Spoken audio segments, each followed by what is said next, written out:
지난 한 1, 2주간 나라가 시끄러웠죠. 우리 야당 지도자의 재판 관계 때문입니다. 재판이 2번 있었었는데 이게 왜 중요했냐면, 첫 번째, 이 재판 결과가 어떻게 나오냐에 따라서 400 몇십억, 거의 500억 가량을 야당에서 물어내야 되는 상황이고, 또 두 번째는 여기에 따라서 앞으로 이제 대권의 향방이 이제 결정되기 때문에 촉각을 세웠죠. 그런데 이제 결과는 지금 1승 1패, 거의 무승부로 끝났는데 앞으로 이제 2심 또 항소심 이렇게 이어지겠지만 정말 여러 가지로 여기에 대한 첨예한 또 견해들이 있습니다. 대립이 있고 너무했다, 아니다, 공정했다, 이런 얘기가 있지만 대놓고 또 어느 정도 이제 눈여겨봐야 될 대목들은 분명히 있고, 또 분명히 또 국민들이 어느 정도 의혹을 가질 부분도 있고 반면에 의심을 가져야 될 부분도 있는 것 같아요. 근데 사람의 재판은 참 어렵습니다. 왜냐하면은 경중이 다르고 또 공정이 또 다르기 때문에 각자의 언어에 따라서 다른 이야기들을 할 수가 있기 때문입니다. 그런데 여러분, 하늘의 재판은 어떨 것 같습니까? 우리가 나중에 다 이렇게 주님을 만납니다. 우리가 생명이 다하면 주님 앞에 나가고, 그리고 나중에 세상이 끝나면 그때 최종적으로 우리가 심판대에 오릅니다. 여러분, 그때 어떠실 것 같습니까? 저는 이제 예전에 미국에서 딱지를 한번 끊은 적이 있습니다. 어느 지역을 이렇게 지나가는데 시골 지역인데 잘 몰랐어요. 그래서 속도가 이렇게 넘어가는지도 모르고 달렸는데 제 차를 이렇게 조용히 뒤따라오는 차가 있더라고요. 그래서 뭔지 봤더니 나중에 이제 어느 정도 지나갔더니 삐어삐어를 울리더라고요.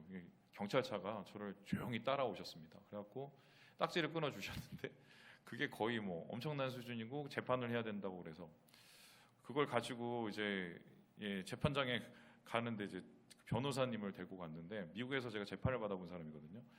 별거 아니고 딱지 한 장 300불짜리 받는 건데도 굉장히 좀 떨리더라고요. 근데 나중에 우리의 삶의 전체를 놓고도 하나님께서 재판을 하신다, 또 하나님께서 그것을 가지고 판가름하신다. 아마 그때 우리가 느낄 긴장감은 세상의 어떤 것보다 비교할 수가 없겠다. 근데 오늘 말씀이 바로 그런 얘기입니다. 이스라엘 백성이 지금 하나님하고 재판을 하고 있는 중입니다. 하나님께서는 여기에 재판장이자 동시에 검사가 되셔서 이스라엘의 죄를 낱낱이 지금 고발하고 계시는데요. 사실 이 재판은 좀 이미 오래됐고, 그래서 하나님께서는 이미 구형도 끝냈고 판결도 끝난 상황입니다. 자, 그렇다면 이스라엘 백성 하나님 앞에서 재판을 받았을 때 어떤 결과, 어떤 판결이 났을까? 여기에 대해서 9절에 이렇게 이야기를 하고 있습니다. 우리 같이 한번 읽어보도록 하죠. 시작! 벌하는 날에 에브라임이 황폐할 것이라. 내가 이스라엘 지파 중에서 반드시 있을 일을 보였노라. 어떻게 된다고요? 황폐하게 된다. 에브라임은 바로 북이스라엘을 가리치는 말이고요. 이 일을 내가 반드시 보여주겠다, 하나님의 강력한 이야기를 보고 있습니다. 실제적으로 하나님은 자기의 상황을 비유하기를 뭐라고 했냐면, 내가 구더기와 같이 니네를 다 파먹을 것이다. 하나님이 자기 자신을 구더기로 표현할 만큼 화가 나셨어요. 뿐만 아니라 두 번째는 내가 사자와 같이 니네를 다 뜯을 것이다. 하나님께서는 그렇게 이스라엘 향해서 분노를 나타내고 계셨습니다. 도대체 이스라엘은 하나님 앞에 어떤 죄를 지었길래 이런 안타까운 결말을 맞이했을까? 물론 우리 잘 알고 있죠. 우상 숭배했죠. 불법 저질렀죠. 불의를 저질렀죠. 백성들은 무자비하고 무관심했습니다. 이런 여러 죄들이 있었습니다. 그런데 호세아의 생각에 하나님의 이 재판, 이 판결이 난 결정적인 이유, 이들이 이러한 완전한 파멸이 된 이유는 좀 다르다고 생각했던 것 같아요. 거기에 대해서 4장 6절에 이렇게 얘기를 하고 있는데 우리 같이 한번 읽어보도록 하겠습니다. 시작! 내 백성이 지식이 없으므로 망하는도다. 내가 지식을 버렸으니 나도 너를 버려 내 제사장이 되지 못하게 할 것이요, 내가 내 하나님의 율법을 잊었으니 나도 내 자녀들을 잊어버리리라. 망하게 된 이유가 뭐가 없어서 망했다고요? 지식이 없다. 그냥 지식이 없는 게 아니라 버렸다. 지식을 버리는 건 하나님을 버리는 거라고 하고, 지식을 잊어버리는 것은 하나님의 법을 잊어버리는 거라고 이야기를 하고 있습니다. 그렇다면 여기서 말하는 지식이라는 것은 무엇입니까? 하나님에 대한 지식이죠. 이스라엘이 하나님을 잘 몰라서 그래서 죄를 지은 거고, 그 죄가 이렇게 심각했기 때문에 처벌을 받았다는 게 호세아의 해석이었습니다. 여러분 우리가 보통 이제 모르는 게 약이라는 말을 씁니다. 이 소리는 뭐냐면은 이 보통 지식이 아니라 뭐 비참하고 끔찍하고 좀 알지 않아도 되는 것들에 대해서 우리가 눈 감고 있는 게 오히려 약이다. 뭐 이런 얘기인데, 그런데 이 성경에서는 여기에 대해서 좀 다른 얘기를 하고 있습니다. 비참하고 좀 뭔가 문제가 있고 뭔가 우리가 알기에는 거북한 것일지라도 알아야 된다고 얘기합니다. 그걸 모르면 문제가 생기기 때문에 오늘 호세아가 얘기하는 것처럼 이 하나님에 대한 지식 그리고 거룩에 대한 지식은 이건 까먹게 되고 잊어버리고 버려버리게 되면 곧 그게 죄보다 더 심한 결과를 가져온다고 이야기를 하고 있습니다. 특별히 이 하나님에 대한 지식을 얘기할 때 디아트라는 단어는 야다라는 말에서 유래했습니다. 이 야다는 깊은 알을 뜻합니다. 남녀 간에 이 야다가 쓰이면은 성관계를 뜻해요. 그래서 하나님을 알다라는 말은 단순히 지식적으로 머리로 아는 게 아니라 깊이 아는 겁니다. 그럼 깊이 안다는 것은 무엇입니까? 우리가 인격적으로 하나님을 알고 경험적으로 하나님을 알 때 이것을 하나님에 대한 지식이라고 하는데, 이런 하나님에 대한 이해, 통찰이 이스라엘 백성에겐 없었다. 그래서 망했다라고 얘기합니다. 자, 그렇다면 이스라엘 백성은 하나님을 몰랐을까요? 정말 이스라엘 백성은 하나님에 대한 지식이 없었을까요? 여러분, 다른 민족들보다 훨씬 많은 지식이 있었습니다. 훨씬 많은 하나님에 관한 또 책들도 있었을 것이고요. 그런데 그런 지식이 문제가 많은 지식이고 전혀 도움이 안 된다는 것입니다. 특별히 수박 겉핥기식의 지식은 문제가 있다는 건데, 알려면 똑바로 알아야 된다. 차라리 모르는 게 더 낫다는 겁니다. 왜입니까? 모르면 그냥 배우기라도 하는데 설익은 지식은 무지보다 못해서 교만해지고 위험해지고 자기가 제일 중요한 것을 간과할 수 있기 때문이다. 그리고 무엇보다도 이 설익은 지식이 위험한 이유가 뭐냐면 잘못하면 오해할 수 있기 때문이에요. 오해할 수 있기 때문에. 그래서 이스라엘은 무지했다라는 말은 하나님을 오해했다는 말하고 똑같은 겁니다. 그러면 이스라엘이 하나님에 대해서 오해한 것은 무엇일까요? 여러 가지가 있지만 오늘 5장에 나오는 하나님에 대한 이스라엘의 오해는 세 가지로 이렇게 얘기할 수 있어요. 보여주시죠. 첫 번째는 뭐냐면 우리 같이 한번 읽어볼까요? 시작! 찾아가면 만나주신다. 하나님 앞에 우리 예배드리고 하나님을 만나러 이렇게 나오면 하나님 당연히 만나주시는 건데 이게 하나님 보시기에는 오해라고 얘기를 합니다. 두 번째는 뭐냐면 다시 읽어볼까요? 시작! 회개하면 용서하신다. 여러분, 회개하면 용서해 주십니까? 안 해주십니까? 우리가 그렇게 알고 있는데 하나님 이것도 오해라고 얘기를 하고 있습니다. 더불어서 이 세 번째가 또 심각한데 같이 한번 읽어보죠. 시작! 기도하면 응답하신다. 기도하면은 당연히 하나님은 들으신다, 응답하신다. 우리가 이것을 너무 당연하게 여기고 있는데 호세아가 보기에는 이거는 하나님에 대한 잘못된 오해라고 얘기를 합니다. 실제적으로 우리에게 너무 익숙한 이 명제, 신앙의 전제에 가까운 이 사실에 가까운 지식이 왜 오해일까? 그들은 하나님을 향해서 어려웠을 때 정말 하나님을 찾아갔는데요. 6절에 이렇게 소개를 하고 있습니다. 우리 같이 한번 읽어보도록 하죠. 시작! 그들이 양떼와 소떼를 끌고 여호와를 찾으러 갈지라도 만나지 못할 것은 이미 그들에게서 떠나셨음이라. 그냥 양과 소가 아니라 양떼, 소떼. 그러니까 하나님 앞에 제사를 많이 드리고 하나님 앞에 좋은 것 많이 드리려고 요즘 같아서는 하나님 앞에 정말 우리가 헌신도 하고 헌금도 엄청 많이 하려고 예배당에 나온 겁니다. 그럼 하나님이 기뻐하실 줄 알았는데 거기 계세요, 안 계세요? 이미 안 계세요. 떠났어요. 자, 그러면은 하나님은 도대체 어떻게 하신다는 거지? 못 만나고 용서 못 받았고 응답을 못 받았다. 그러면은 하나님을 만나는 타이밍이 따로 있다는 소린가요? 그럼 그건 언제입니까? 혹은 회개할 수 있는 타이밍이 있다는 소리입니까? 그러면 어떨 때까지는 하나님이 회개를 받아주시고 그 이유가 지나면 회개 끝 이렇게 하나님이 하신다는 건가?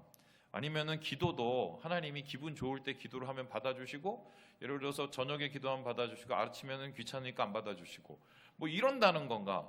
뭐 이런 하나님에 대한 이 기도 응답 혹은 회개 그리고 만나는 이 타이밍 어떻게 우리가 이해를 할까요? 그런데 하나님께서는 이 말에 더 중요한 한 가지가 빠졌다고 이야기를 하고 있어요. 왜 안 만나 주시느냐? 왜 회개를 안 받아 주시느냐? 왜 기도도 응답을 안 해 주시느냐? 여기에 대해서 4절에 이렇게 얘기를 하는데요. 우리 같이 한번 읽어보도록 하겠습니다. 시작! 그들의 행위가 그들로 자기 하나님에게 돌아가지 못하게 하나니 이는 음란한 마음이 그 속에 있어 여호와를 알지 못하는 까닭이라. 이 사람들이 찾으러도 가고 회개하려고도 가고 하나님 앞에 기도하려고도 갔는데 하나님이 못 만나줬어요. 안 만나주는 게 아니라 못 만나줬어요. 이들 마음속에 뭐가 있었다고요? 음란한 마음이 있었대요. 아, 역시 하나님은 음란을 싫어하는구나. 자, 그렇다면은 하나님은 음란함을 싫어하셔서 음란함에 대해서 우리가 좀 이렇게 뭔가 청결하고 나와야 하나님이 기뻐하시는 건가, 받아주시는 건가. 그런데 여기에 음란함이라는 것은 조금 다르게 해석을 해야 됩니다. 물론 이제 남자 여자가 바람피고 혼외 정사를 하고 뭐 그런 거라고 설명을 할 수도 있겠지만, 특별히 호세아서에서의 음란함이라는 것은 좀 영적인 의미예요. 영적인 의미라는 것은 뭐냐면은 그것을 우리의 삶에 적용하고 역사에 적용할 때 그 의미가 확장되는 걸 영적이라고 합니다. 그러면은 그 음란함이 우리 역사 속에서, 우리의 삶 속에서, 개인사 속에서 확장되는 그것은 도대체 무엇일까요? 이 성경에서 한번 생각해 봅시다. 우리가 음란하다, 간음하다고 얘기하면 한 여자가 두 남자 이상을 만날 때입니다. 한 남자가 두 여자 이상을 만날 때입니다. 자, 재미있는 게 저는 정말 그 바람 피시는 분이 대단하다고 생각합니다. 어떻게 한꺼번에 두 여자와 두 남자를 만납니까? 그리고 멘트도 되게 생각해서 해야 될 거 아니에요? 그리고 그 체력을 어떻게 감당합니까? 정말 대단한 거는 마음이 어떻게 두 개일 수 있어요? 그런데 그걸 하시는 분들은 제가 볼 때는 엄청 부지런한 분입니다. 그리고 제가 들어보니 제 예전에 있었던 교회에 한 권사님이 남편이 자주 왔다 갔다 하시는 분이에요. 나갔다가 들어왔다가. 이런 분들 얘기를 들어보면 남편이 바람피는 신호가 있대요. 뭔지 아십니까? 그렇게 잘해주신대요. 그렇게 잘해주면 남편이 바람피는 거야. 여러분 잘 지켜보세요. 근데 그러면은 이분들은 굉장히 더 어떻게 보면은 굉장히 부지런한 겁니다. 바람을 피우려고 미리 아내한테 잘해주기 시작합니다. 그리고 좀 이제 됐다 싶으면 가서 또 엄청 부지런하죠. 그러면 이거를 하나님 앞에 적용을 해보면 어떤 거냐? 우상한테도 가서 잘해주고, 하나님한테도 가서 잘해주고, 하나님한테도 양 바치고, 우상한테도 가서 왕 바치고. 다른 말로 두 마음을 뜻하죠. 그러니까 음란한 마음이라는 것은 나뉘어진 마음이에요. 나뉘어진 마음으로 하나님 앞에 나아갔다는 것입니다. 그러니까 나뉘어진 마음으로 나가니, 두 마음으로 나가니, 찾아가도 안 찾아간 것이고, 회개를 해도 회개하지 않은 것입니다. 그리고 기도를 해도 기도를 안 한 것과 마찬가지라고 하나님이 말씀하십니다. 그래서 만나실 수도 없고, 그리고 하나님께서 응답하실 수도 없고, 하나님께서 그 회개를 받아주실 수도 없었다. 그렇게 양떼도 끌고 가고, 그렇게 막 수많은 재물을 갖고 가도 관심도 없으시다는 거예요. 정말 이런 일이 있을까요?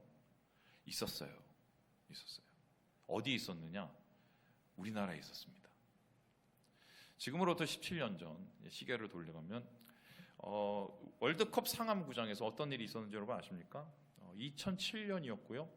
그 당시에 7월 7일인가 그랬던 거 알고 있는데 그날 이런 일이 있었습니다. 보여주시죠. 2007년 한국교회 평양 대부흥 100주년 기념대회. 되게 길죠? 코리안 리바이벌에서 한국이 예전에 평양 대부흥이 굉장히 뜨겁게 한국교회를 새롭게 출발하는 그 스타트가 됐거든요. 그때를 100주년, 그러니까 2007년이 되었고 100년이 된 거예요. 그날을 기억하면서 그날의 기쁨과 그날의 부흥을 다시 한번 우리 회복하자, 다시 한번 일으켜보자, 뭐 이렇게 해서 여러 취지를 가지고 몇 년부터 모이기 시작하냐면 2004년부터 이걸 준비를 했습니다. 2004년, 2005년, 2006년, 2007년 총 4년을 준비했어요.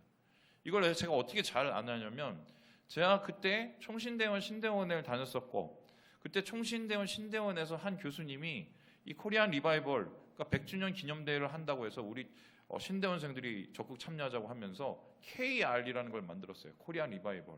그때 제가 그냥 어떤 아는 선배님한테 끌려갖고 거기서 찬양인도 하고 돌아오고 막 이랬거든요. 그게 2004년이었습니다. 2004년부터 4년을 준비했어요. 그러니 얼마나 많이 준비를 했습니까? 그리고 막 요즘으로 말하면 막 붐을 일으키고 붐업 해갖고 한국교회가 막 새롭게 뭔가 부흥하고 막 이런 거를 정말 기대하면서 준비를 했어요. 실제로 그날이 딱 됐습니다. 어떻게 되는지 아세요? 상암구장이 설립되고 오픈한 이후 초유의 관중 10만 명이 넘었어요. 가득 찼어요. 가득. 그리고 그 당시에 그 집회에 참여하신 분들이 정말 기라성 같은 교회 우리 걸출한 인물들이 다 참석하셨습니다. 그러면 그 2007년도 대회에 참석하지 못하신 분들은 한마디로 존재감이 없는 목사님입니다. 이렇게 봐도 됩니다. 자, 그런데 거기에서 하이라이트가 있었습니다. 하이라이트가 뭐냐? 바로 이분이었어요. 보여주시죠. 오카는 목사님이었습니다. 오카는 목사님이 말씀을 전했습니다. 어떤 말씀을 전했느냐? 사대교회 얘기를 했어요.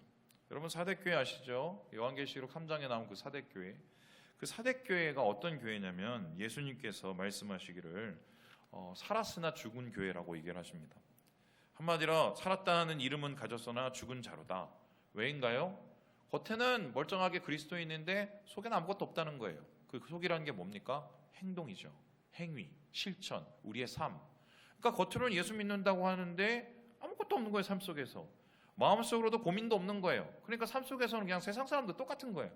그러니까 예수님께서 니네는 이미 죽었어 라고 얘기합니다. 죽었어. 한국교회가 딱 그 모양이라는 거예요. 이때 옥 목사님이 나누셔서 뭐라 하냐면 한국교회는 죽었습니다 라고 선포를 했습니다. 그런데 겉에만 뻔지를 하다고, 겉에만 살아있다고 그렇게 선포를 하셨어요. 그리고는 이 하이라이트가 뭐냐면 옥 목사님이 끝나면서 이제 마무리 기도를 하셨는데, 그때 마무리 기도를 어떻게 했느냐? 주님, 제가 한국교회를 이렇게 망쳐놓은 죄인이라고, 이놈이 죄인이라고.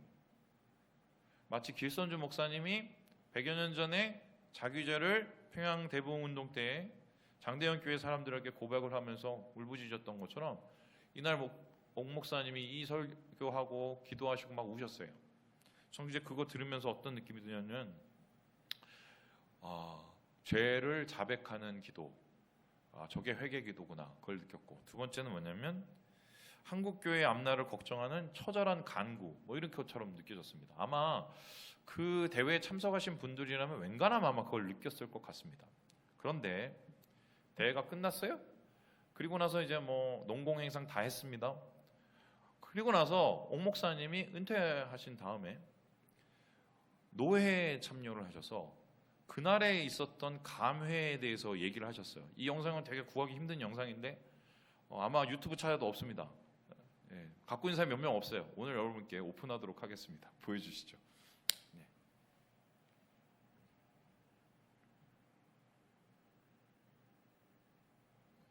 우리 지난해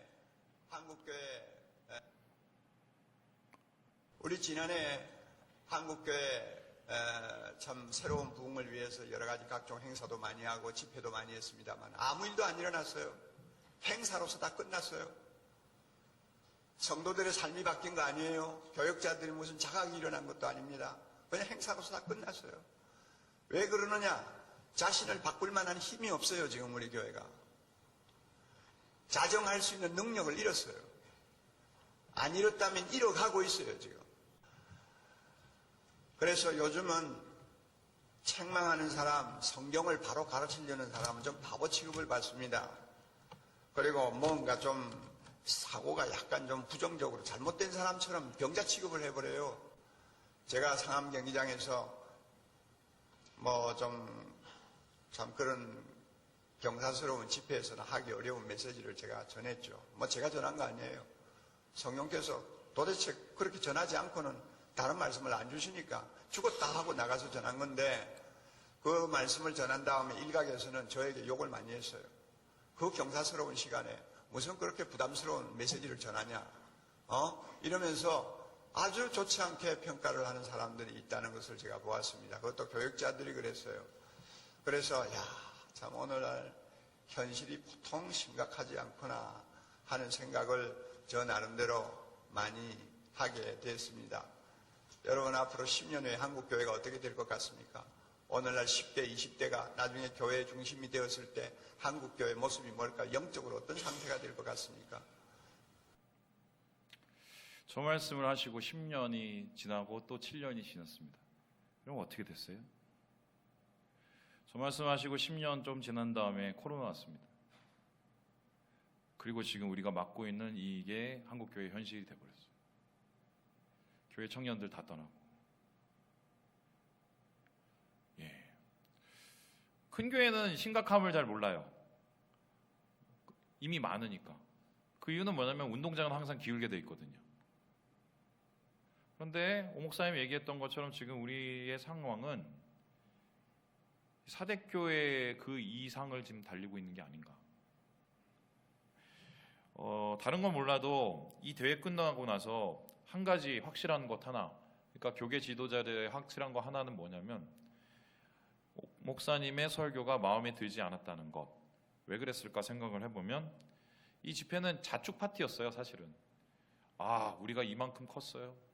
그때 평양 대부흥원보다 훨씬 더 성장했어요.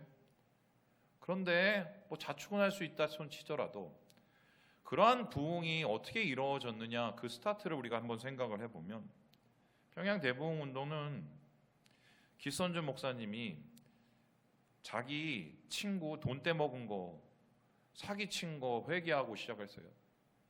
고백하면서. 두 번째는 선교사님들 돈 등쳐먹은 거 고백하면서 시작을 했어요. 거기에 사람들이 다 같이 무너지면서 권사님들 나와서 바람핀 얘기 회개하고, 심지어는 그 회개를 보면서 죄를 적어서 나중에 구형을 하고 경찰서 잡아가려고 일본 순사가 왔는데 순사가 그거 적다가 그 사람도 은혜 받고 예수 믿게 된 게 평양 대부흥운동입니다. 그거를 기념하는 자리에 꼭 있어야 될 것은 다른 건 몰라도 진정한 회개였겠죠. 우리의 지금을 돌아볼 수 있는 회개. 그런데 그때 별로 그게 없었어요. 왜 그런지 아십니까? 너무 잘 됐거든요. 이스라엘 백성은 왜 진정한 회개를 하지 못했을까? 진정한 하나님을 향한 기도를 하지 못했을까? 너무 잘 됐어요. 실제로 호세아가 활성화된 이 시대가 여로보암 2세 시대인데 북이스라엘의 역사 동안에 가장 큰 영토와 가장 큰 부를 누리던 때였습니다.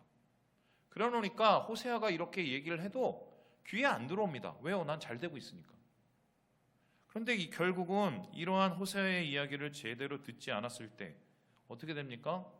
그들의 무늬만 예배, 무늬만 기도, 무늬만 회개는 결국 다 미천이 드러납니다. 그리고는 나중에 아무것도 없는 자신의 모습, 그리고 하나님의 파멸의 메시지를 결국 현실로 경험하게 되는 거죠. 결국 이들에게 없었던 게 하나가 있었습니다. 회개의 모습은 있고 하나님을 찾는 예배도 있고 또한 그들에게 기도도 있었지만 없는 거 뭔지 아십니까? 전심, 진심, 회심. 마음이 없어요. 마음이 없는 회개, 마음이 없는 예배, 마음이 없는 기도 받으실 수가 없어요. 하나님이. 마음은 우리 자신인데 기도는 우리의 자아가 하는 건데 우리의 자아가 거기 없으면 하나님은 어떻게 우리를 받고 우리를 만나 주실 수가 있겠습니까? 이러한 일들이요, 재밌는 건 반복되고 있어요. 역사 속으로. 심지어는 그렇게 뜨겁다던 초대교회에도 이 동일한 일들이 또 반복이 됩니다.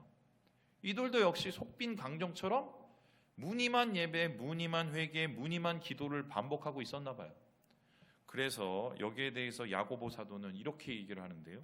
우리 함께 야고보서 4장 8절 말씀을 읽어보도록 하겠습니다. 시작. 하나님을 가까이 하라.